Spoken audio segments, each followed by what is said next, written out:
TV yamakaterera kudai so ndiyo Kulien TV yacho patinokupai now ma updates nezvinhu zvakasiyana siyana zvinenge zvichingoitika munyika medu. It's another day, another nyaya dziri kuitika dzakawandisa. Now for the past 2 weeks tiri kuexperience zvinhu zvakasiyana siyana zviri kuitika mupolitics, kubva padhei remadhosi aya akangori kana angobudikira nekunana Zanupf Central Committee Politburo ikokoko zvichingodaro zvinhu zvinozombobvira zvakagadzikana iko zvinezvi tatarisana nekuti taakuda kuenda kwamutare kuenda kunobudikira. Ndiri kuona shasha yekubuda ichinzi yekudya mari yekupiwa mari neZanupf kuti idye ikwanise kuzobuda ichitora masides like ini ndakatoshitaura kakawanda kuti panotungana dzemudanga ini hangu anditore masides because I don't know kuti vanhu ava akasimba ndiani, zimonya nderipi, ari wrong chaizvo ndiani. Inini what I believe ndishongoti inini ndinongoti vese andivafarire because zvakafanira kungotsenga nzungu dzakanaka dzakakangwa kwazongodya nehwane yakaora obviously you know what to do kunenge kungosvipa dzese.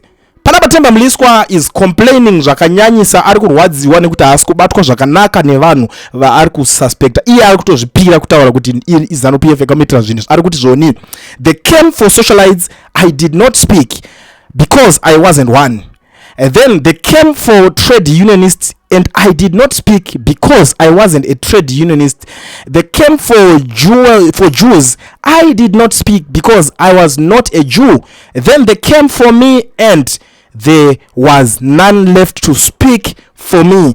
Akaisa mfananidzo wemba yake yakapiswa zviri kumurwadza zvakanyanya because maZimbabweans agona kana one akabuda achitaura kana kuti achimirira Themba Mliswa panyaya iyoyi. But let's be very honest amana, kubva kuma 2000 dzimba dzaingopiswa muZimbabwe, kubva kuma 2000 vanhu vaingorohwa vaingotyoredzerwa muZimbabwe.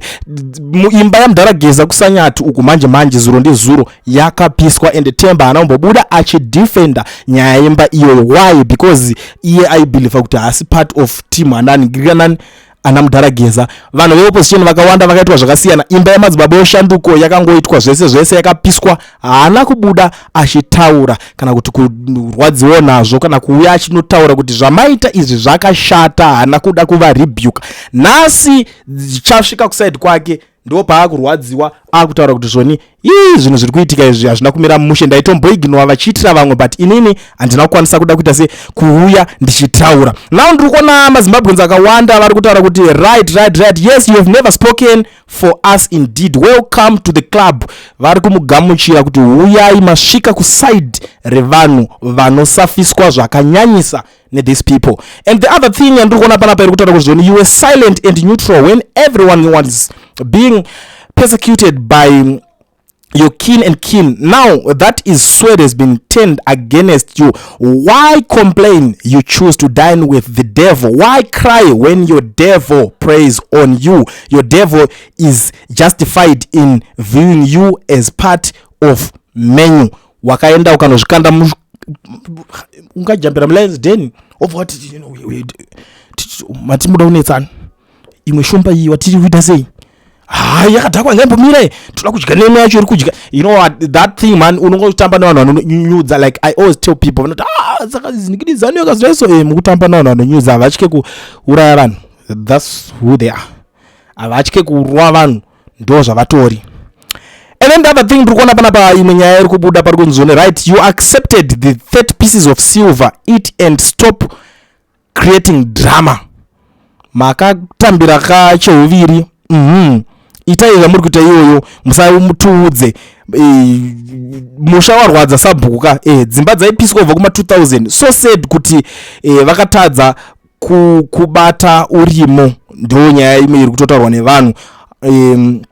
Haufane list revavengi vako. Ndikunzwa kuti it's a long one from politicians to girlfriends and varume vevakadzi vevanhu uri pama 1 wangu. Ndo imwe nyaya iri kutaurika nevanhu. Themba Mliswa ari kurwa left right center, haasi kutombopuwa nguva yekubatanidzwa. Pamwe ari kuti zvoni right, kuvharirwa oro kuona Zimbabwe pa Google Maps ndiwo ma-options atichakupai. Wakaura, who is in the right mind would send an allied unit to burn a hut worth nothing, leaving all the mansions in your name. Please don't insult our intelligence. We will never forget you as in same group with that Chabangu please God heal him so he sees New Zimbabwe. Rimwe rakuda kunamatira chabangu asi vari kutaura kuti hapana ZANU-PF paingamboswera kana intelligence kana vakomana veCIO pavangaenda vachinosvika vachinopisa chinyeda chako ichocho vachitadza kuenda kunopisa dzimba dzombe, vachitadza kuenda kunopisa mamansions.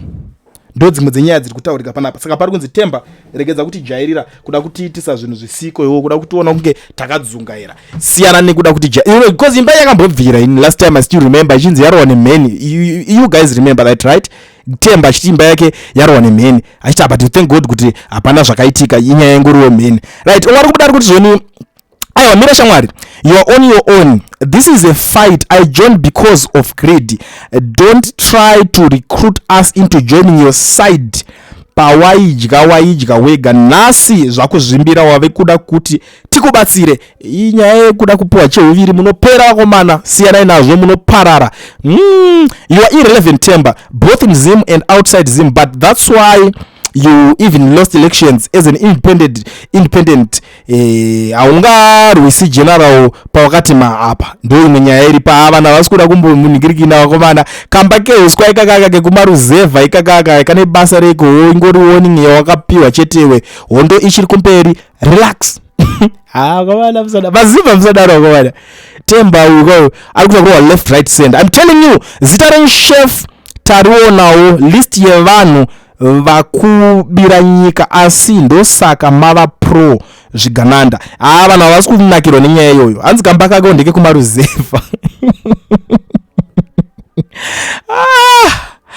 But come to think of it, ndambozvifunga ini honestly vachinyatsoziva mota dzanodriver, because to be very honest one mota yake inotodhura kudarika tumbatu kamba kacho kapiswa.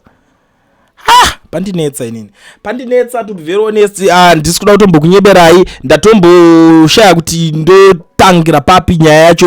Ndatoona Themba ari kutaka kutosaiza vanhu zvechokwadi. Themba did this to himself.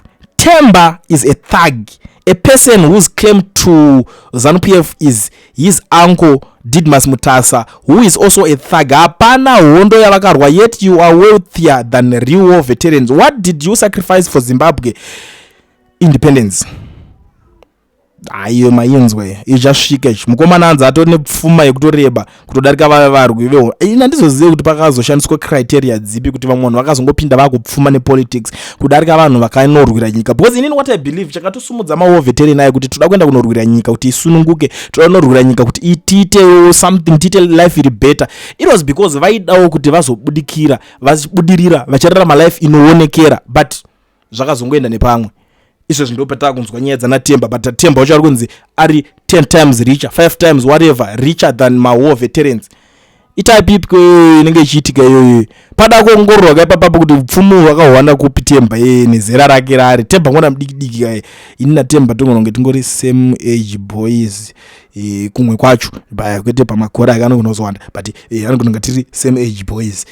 It's like zvakawanda nyaya yacho yakubhowa ngati igumire panapa muri yeZimbabwe. Andinoda kunyanya kutambisa nguva because nguva yakakosha, but ndisandabva panapa zandabuda izvi zvida kuzivisa vanhu vese kuti kana uchingori muSouth Africa uda kuregisterwa company nekuvhurwa FNB business account usina work permit kana start permit, bata company inonzi Education Research yamukoma ON ndo inogona kuitira zvinhu izvozvo. Namba ndakusirai pa screen, torai ma screenshot, taurai navo vanokuregisterai. Hamumbonide kuenda kwavari, vanokuitirai vari kwavari ikoko, iwewe uri kwauri ikoko. So contact them on the numbers that are shown on the screen. Ngoti mukoma ON ndanzwa nyaya kwakuliend kunzi ndimi muri kuvhurira ma FNB business account nekuvaitira company registration vasina ma work permit, saka ndiitireiwo. Vanobva vatokubatsira ipapo. Namba ndakusiyirai. Bye bye, thank you so much nekutora kwamaita namba. Vanoda kukomenda nyaya ndachitaura yemucomment section pindura nezvizvi. Asi vanhu vachishamsika Kulien TV haichatsika, saka subscribe wozolaika nechawana zvesapa nachichazosha. Everybody say Kulien, yeah. Information is brilliant, yeah. Everybody say Kulien.